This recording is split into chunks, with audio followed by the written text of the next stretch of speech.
Good morning. I'm moving a little bit slow this morning. So I want to talk about the work in the Philippines. For those of you here this morning, we've been in the Philippines for almost 12 years there. Now, we went over there in May of 2012. I grew up in Alaska. I served in both the Coast Guard and the Army. My wife grew up in the Philippines. Her dad was a preacher there for over 30 years. That's one of my secrets to the success over there. She has a lot of contacts. She knows a lot of people. And so we love the work we do. We got married in December 2028. I'm going to get myself in trouble. We got married in December 28, 2006. Okay. My wife's not in here, so I'm okay.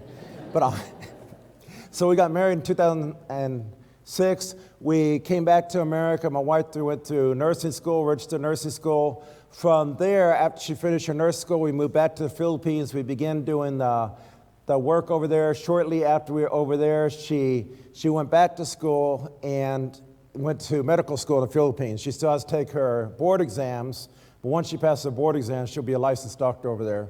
But everything we do is to open the door for evangelism. And I try to emphasize this as I go through. Sometimes I forget. But we do a lot of activities. We do feeding programs. We do medical missions. We do relief. But everything we do is to open the doors for evangelism. If we feed people who are hungry and they have a full stomach, or we help someone who is sick to become well, but we don't teach in the gospel of Christ, then we have failed in our mission. And so that's what we do. And if you notice there, everything, when we begin to sympathize with the needs of the people and we begin to show them the love of God, it begins to open up the doors. And people will begin to listen to the gospel of Christ. And many will come to salvation through Christ. So we win people over more by showing the love of Christ than we do about teaching the gospel. Because if we teach the gospel, but yet we don't demonstrate the love of Christ, the message means nothing. And so our work is overseen by the Piedmont Road Church of Christ. They have actually been to the Philippines 2 times for 2 different campaigns. 2 deacons went over there. One of the elders and a preacher went over there for our Ubay campaign. Before that, our previous sponsoring congregation was actually in Roanoke, Alabama. Gerald Romaine was an elder there during that time. Unfortunately, one of the elders died. So you were left with one person. You can't have one eldership. But he's been to the Philippines. And that's the time that we transferred to the Piedmont Road Church of Christ. And of course, this is my lesson this morning, finding God in the world of darkness. For those of you who do not know where the Philippines is, just a very quick geography lesson. It's in the South Pacific. It's below China. If you draw a line, it's between China and Australia. It's very close to Singapore. Because of the location, it's in the Ring of Fire. We have a lot of earthquakes. We have over 20 typhoons there per year.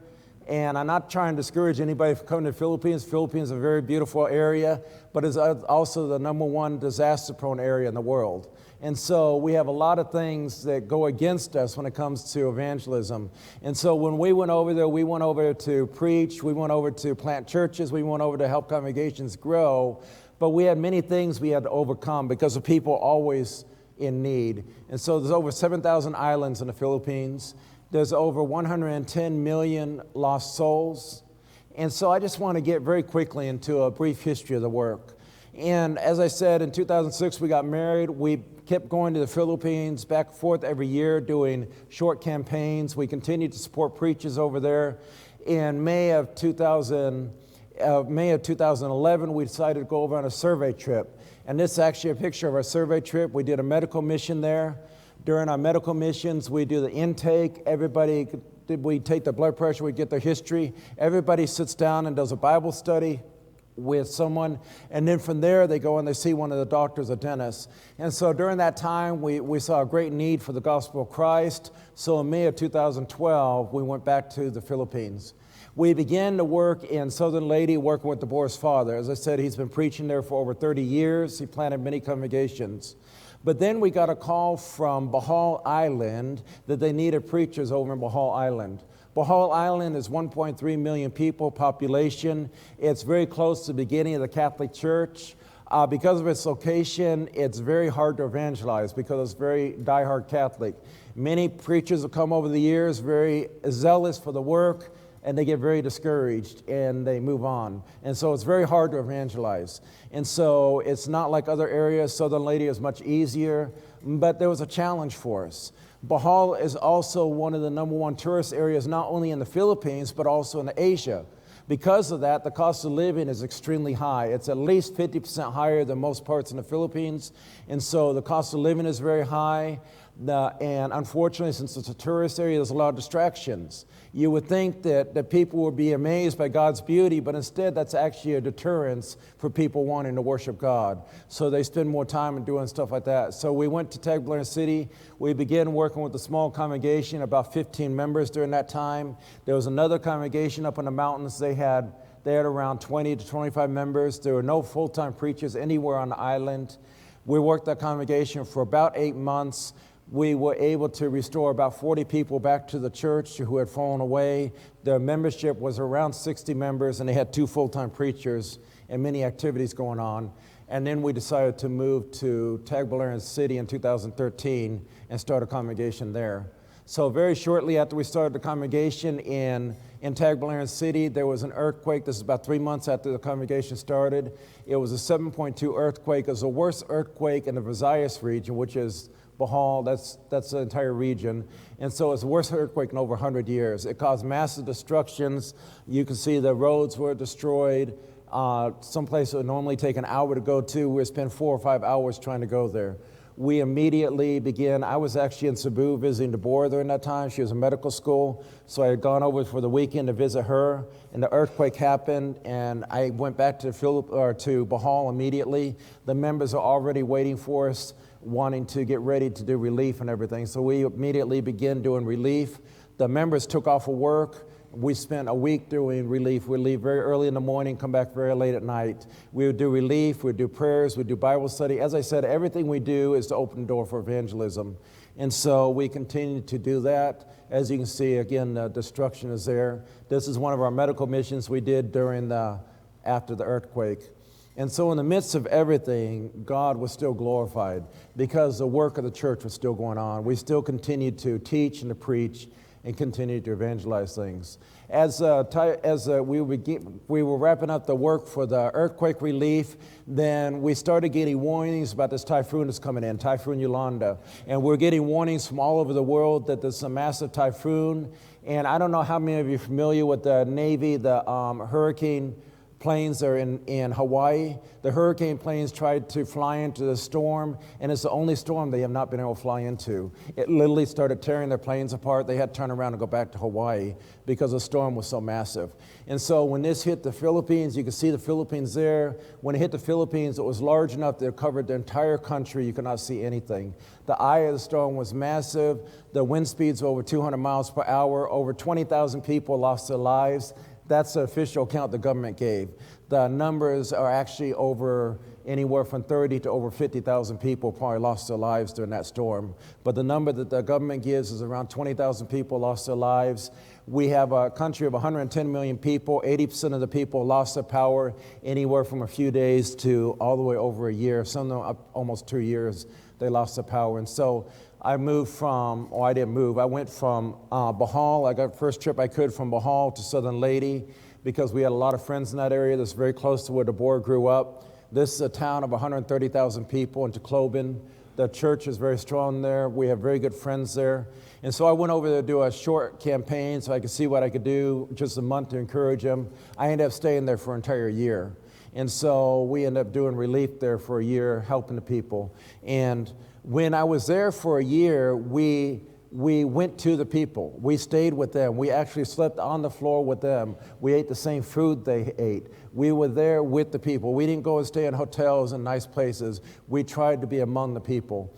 And so there was unimaginable suffering. These are the members, and these are the homes that they built after the storm came through. They they make these shelters. One of the things that really impressed me too is after the storm, everywhere we went, there's 40 congregations in Lady, there's over 40 congregations.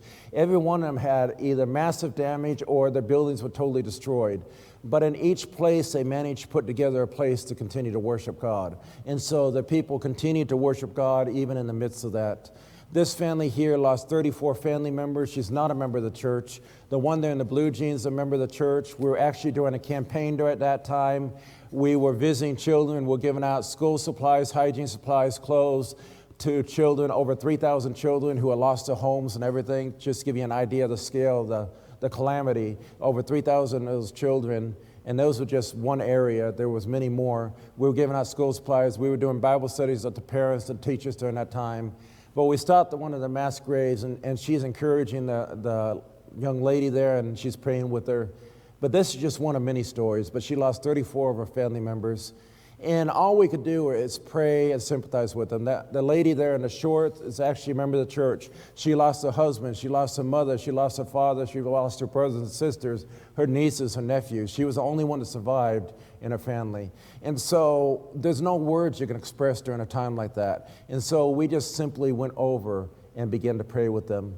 Imagine that there's a typhoon. I don't think you have a typhoon here. Imagine as a tornado comes through here and it destroys everything around here. You lose your house, you lose your income, you have friends die, and you're standing there with the rubble there, and you're standing there in front of where your house used to be, and someone walks up to you with a Bible in the hand and says, you know, God loves you, let's do a Bible study.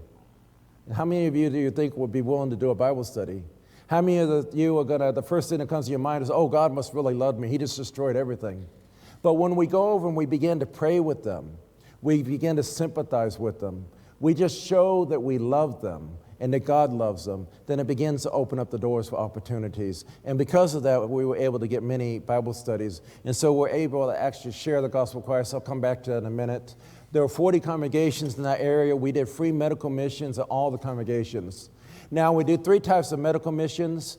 The first medical mission you saw was actually a survey. That was actually for church growth. The church was already in the area. We had about 6 to 7 doctors. We had about 7 dentists come in there. We had over 100 volunteers to go in there to do Bible studies and stuff. And so that was planned. And then we had church planting campaigns. We go in an area where the church doesn't exist. We work with the local government. We knock doors. We introduce the church. We spend 6 months to a year. The same thing. We have about 100 volunteers. We have a lot of doctors and dentists. And then the other type of medical mission is medical missions like this. These are from disasters. And these are the medical missions that we have no time to plan. We have very limited resources. We only get the medications we can get. We normally, in fact, I shouldn't say normally, we almost always have just one doctor because we can't get enough people to come. We might, if we're able to, we might have 2 or 3 preachers come during that time, so we can't do one-on-one Bible studies.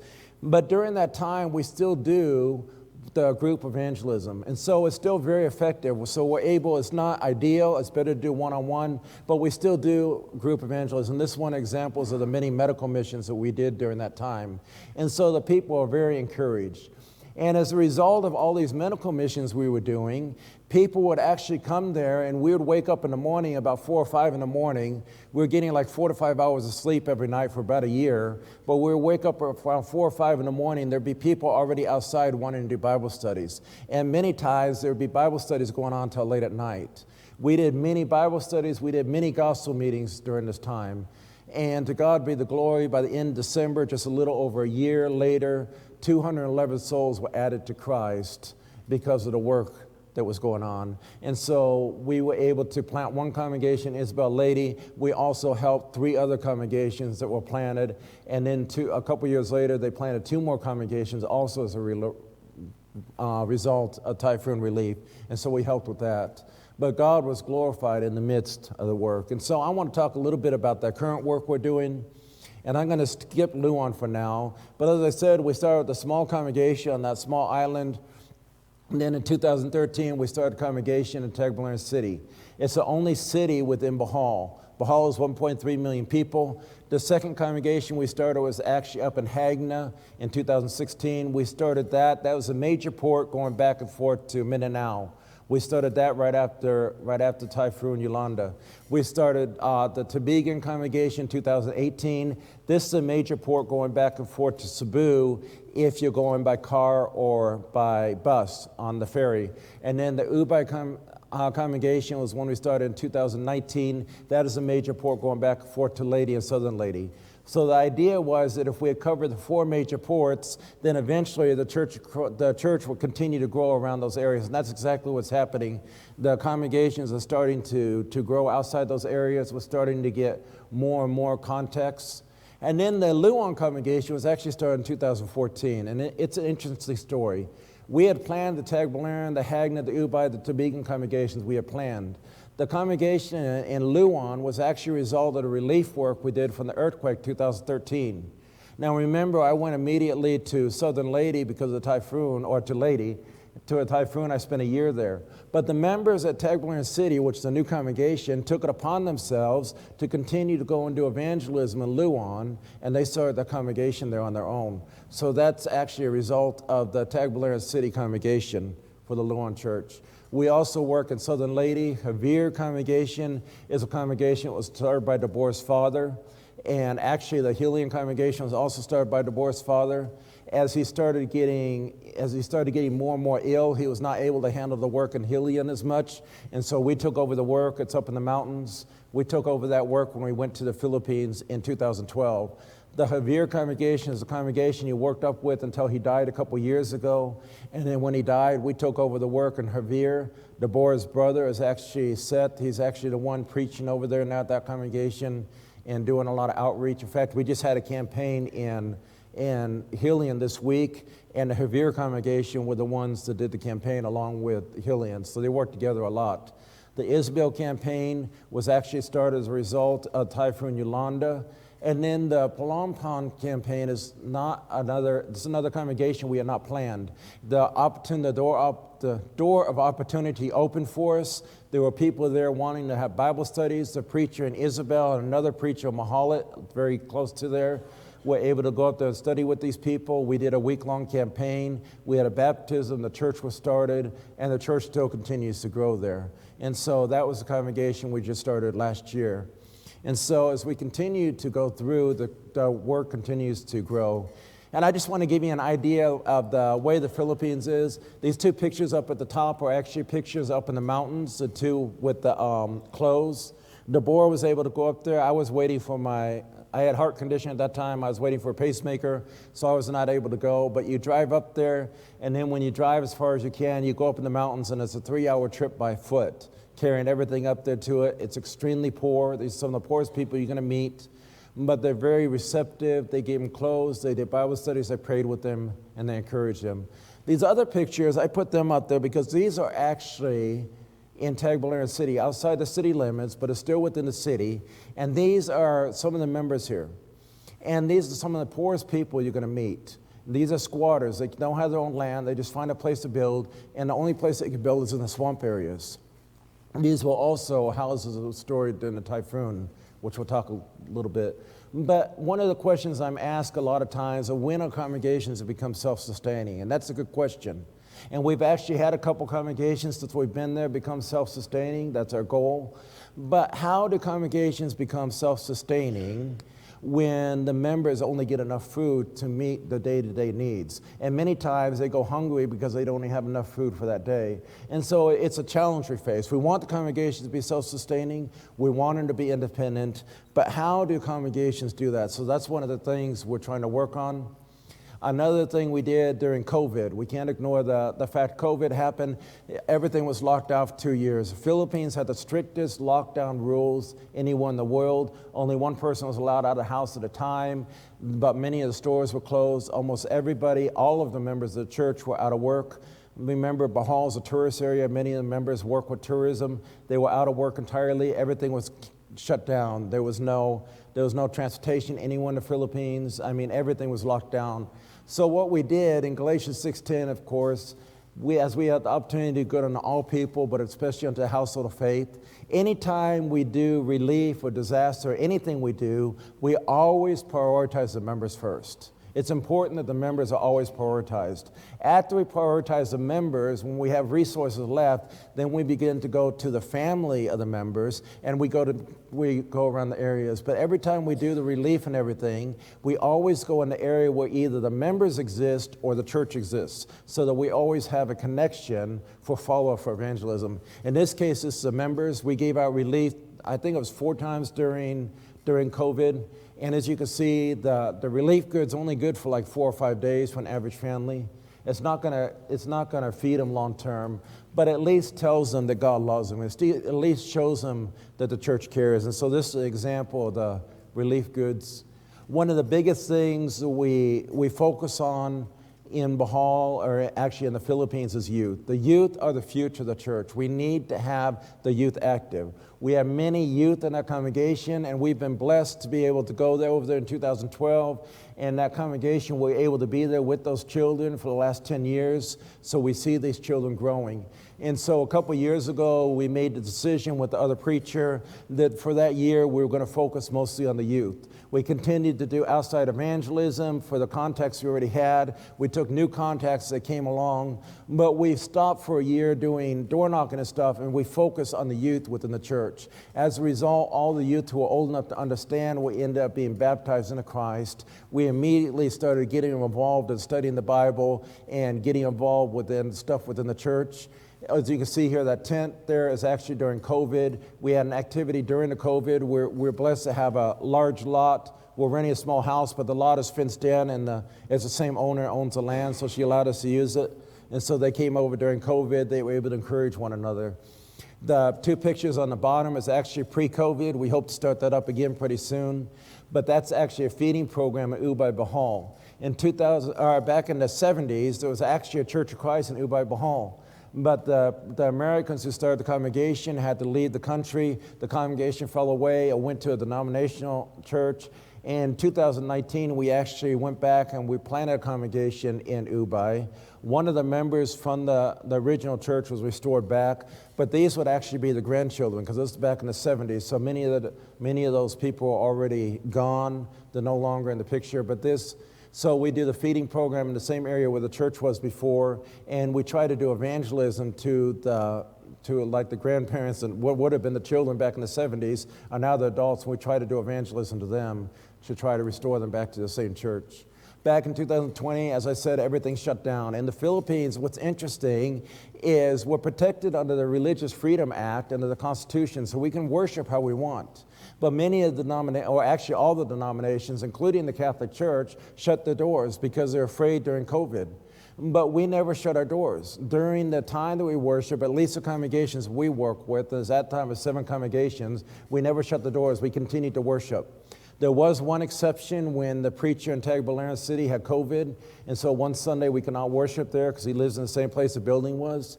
But at that time, the young people were trained enough they were able to do the worship service within the house. And so, but we never shut the doors, and because of that, people from the denominational world came to us.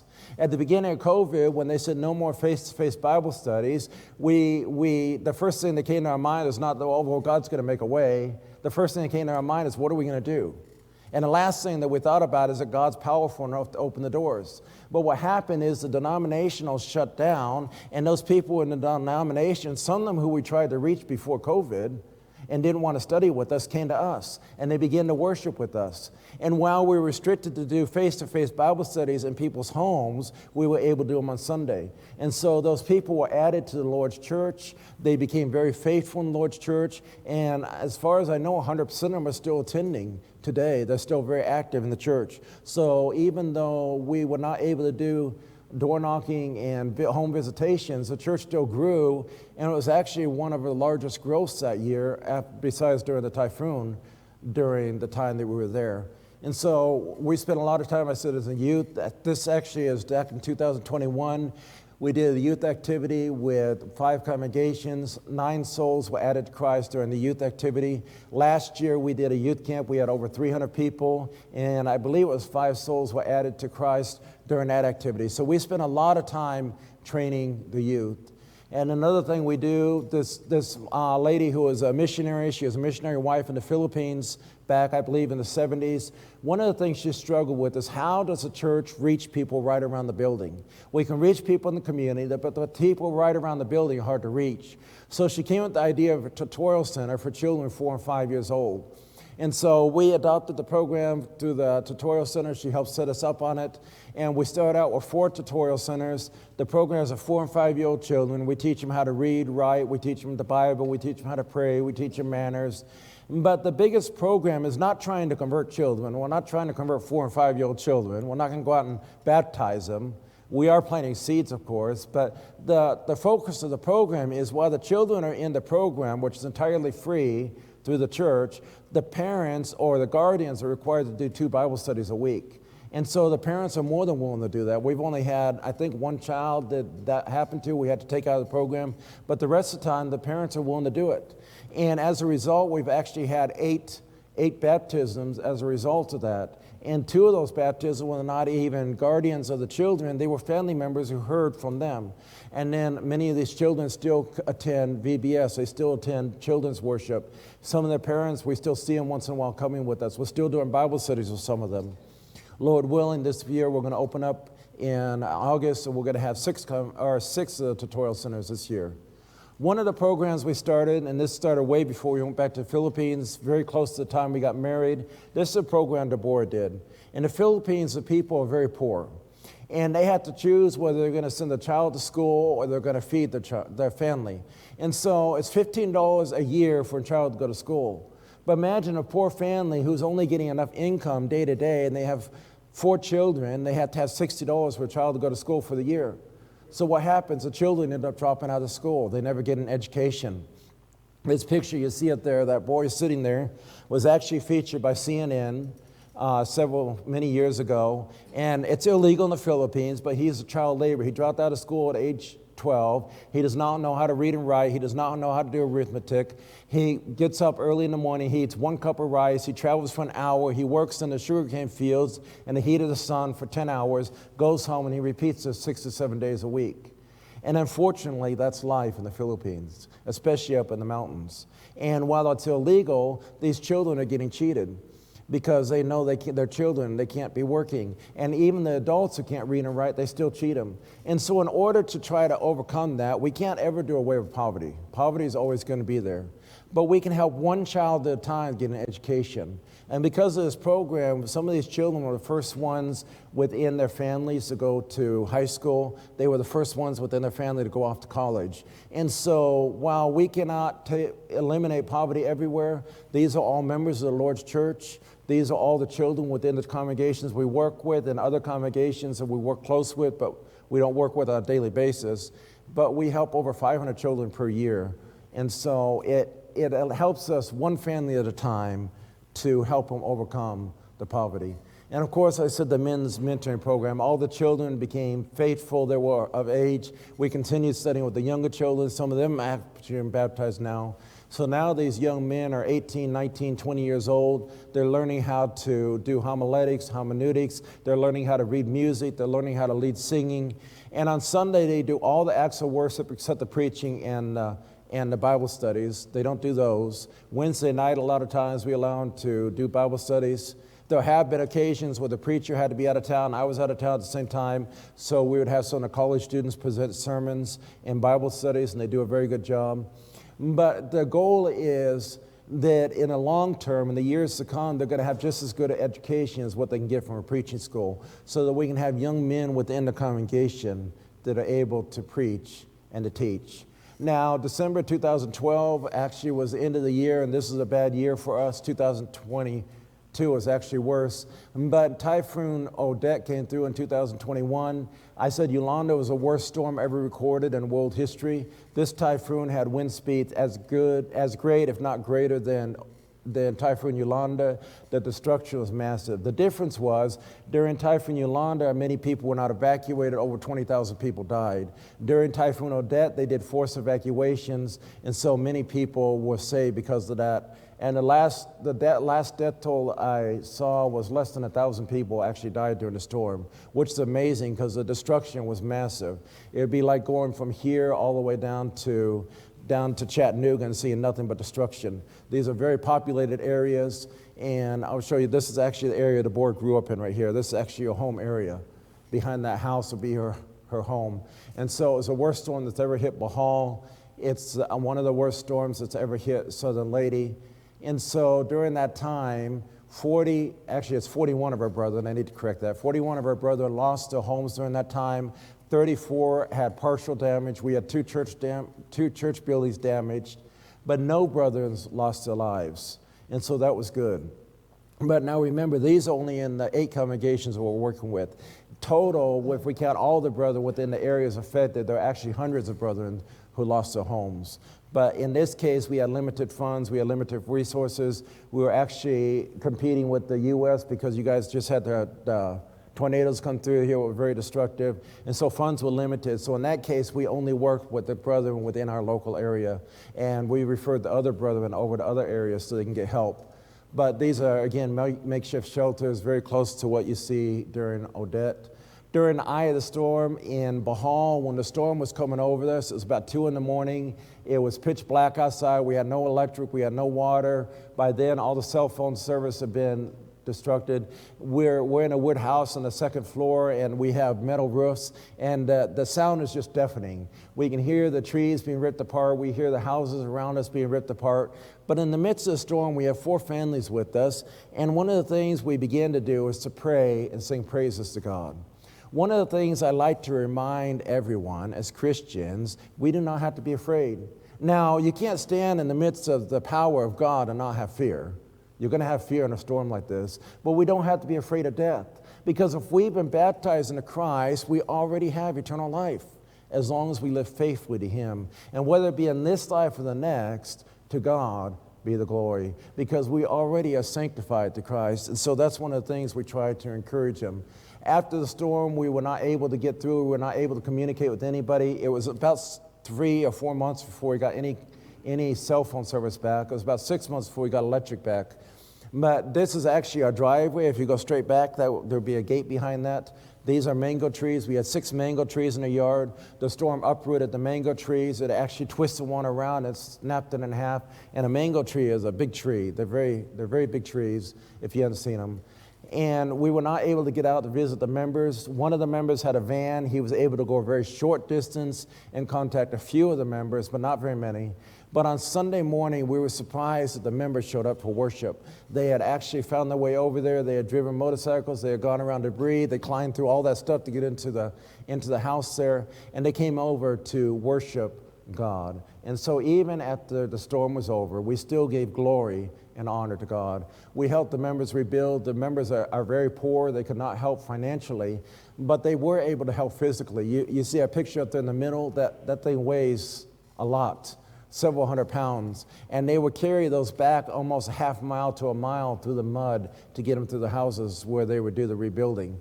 We bought 2 chainsaws during Typhoon Yolanda. We bought 2 more during Odette, and we were able to cut our own lumber for the houses. And so these are the houses we were building. But now I want to go to this. How important is one soul to God? Many times I'm asked a question, and it's a valid question. How many people have you baptized into Christ? And that's a good question. How many people have been baptized into Christ? But the question I want to ask him is, do you want to know how many people are baptized into Christ, or do you want to know how many of those people remain faithful to God? Because there's a difference. We can baptize people, but what we're concerned about is how many of those people remain faithful to God. And even more so, how many of those people that were added to Christ have gone on to add more people to the Lord's church through their efforts. And so I came up with the idea, how important is one soul? In Isabel Lady, we did a campaign in 2014. This was actually after Typhoon Yolanda. It was during our relief. We had done relief over there. We had given supplies out to over 300 people in the community. We had done a 3-day medical mission. We did a 2-day gospel meeting. And after we had done hundreds of door knockings, we did a 2-day gospel meeting. We had 3 Christians there. And the 3 Christians there were 3 preachers. So it wasn't members, it was 3 preachers. And then we had 1 visitor, Joanne. To say that we just spent days doing all the evangelism, we weren't discouraged would be a lie, because it was very discouraging. But what we didn't understand is that God had other plans. Sister Joanne came there. She began to study the Bible. She was added to Christ. As a result of her baptism, she's brought at least 6 more souls to Christ. And those members are still faithful today. In Hagner Bahal, we had a campaign in 2016. We had a 3-day medical mission. We had over 1,000 or 900 Bible studies during that time. We had one young lady added to Christ during that campaign. She asked us to go study at her house. We go to study at her house, and she had over 23 of her neighbors there at the house wanting to study with us. And those are the ones we could count. There was actually people outside standing we could not count. And I did not primarily work in that area, another preacher works there. But he said every time you go to her house, you would have dozens of people there to study with them, to continue to study the Bible. And I don't even know the count, but at least 4 souls came to Christ as a result of her zealousness to tell other people about Christ. The Topeka campaign was one of the largest campaigns we did. We spent 6 months going in there doing door knocking, doing Bible studies. We were well known in the community. We did a VBS before the campaign. We had a 3-day medical mission. We did over 1,000 Bible studies. And one of the young ladies that we had actually studied with before the campaign came to that campaign. And I'm not even going to try to pronounce her name, but this young lady was baptized into Christ during that time. She brought 6 of her friends to the medical mission. What's interesting is 4 of those friends were not interested in getting medical care. They just wanted Bible studies. But 6 of her friends were added to Christ during that campaign, and at least 3 other people were added to the Lord's church later because of the work that she did. Now, the Ubai campaign is another situation. We did church planting in Ubai in 2019. The Ubai campaign was actually planned for 2020. We were meeting with the elders in 2018 at Piedmont Road Church of Christ. They said they wanted to send a group to the Philippines to do something in 2019. They asked if we could do an activity. I told them we had a church planting plan for 2020. We can move to 2019. So we moved the church plan in 2019. There was a lot of things we did not know during that time. The first thing we did not know that the world would be shut down in 2020 because of COVID. So 2019 was the only opportunity to go there. Well, we could have gone later, but that was the only opportunity at that time to go there to do evangelism. So another thing we didn't understand is during that time, this man, Jojo, which we had not met yet, had been praying, Lord, send me the true church. This is the same time in 2018 that we're meeting with the elders. He's praying, Lord, send me the church. We find this out later as we begin to talk to his daughters. We went over to Ubai. We began looking for a place to meet. We had a very hard time finding a meeting place. Finally, a couple days before the campaign, we get a call. We say there's a place available. It's a perfect location. And so we go and we rent it. And we find out from his daughters later on that he was praying that day, Lord, send me a neighbor, somebody close to me to teach me the gospel. This is only 3 doors down from his house. As the story goes on during the campaign, his wife and his 3 daughters go to the campaign. The elder from Piedmont studies with the wife during the campaign. The 3 daughters study with the preacher. They had no idea they were related. They hadn't communicated to each other. After the campaign is over, we split up into groups. We go out to do evangelism. And the preacher and the elder, who didn't even associate that the mother and the children, show up at the same house at the same time. And this is the first time we met this man, Jojo. Jojo was a convicted felon. He was second in command to the drug cartel in Bahal. He was an extremely dangerous man. And so he had gone to prison. Many people were afraid of him. He was afraid of his life. He was afraid of his family. He was hiding in a compound that belonged to his sister. It's surrounded by cameras. They have big guard dogs in there. But this man wanted to understand who the true church was. And he invited many people to come over. They began to study with them. He knew the churches that they were presenting were not correct. He kept praying for the true church to come. When he finally understood the truth about what happened, this man broke down crying, and he submitted himself to Christ. And this is our first convert in Bahal. Jojo, his wife, and his children. And so a normal Bible study would be 30 to 40 minutes. This guy, we were going to study a couple hours, and he still wanted to continue studying. We told him it's late, let's continue tomorrow, and we'll go back and study again. Of course, Jojo's not perfect. None of us are perfect. He still has many things to overcome. But he continues to study the Bible. He immediately, after he was baptized into Christ, turned everything over to God. He immediately began to go out into the community. He was no longer hiding. He went out to his friends and his neighbors and his relatives. He began to tell people about Christ. He began to study the Bible. He began to teach simple sermons. And countless number of lives were touched by him. I don't know how many for sure. I know at least 13 souls have been added to Christ because of his effort. And many of the other converts there in some way or another have been touched by this man. So God has a plan for everybody. Never underestimate the value of one soul. So many times we get discouraged because we don't necessarily see the church growing as fast as we want to.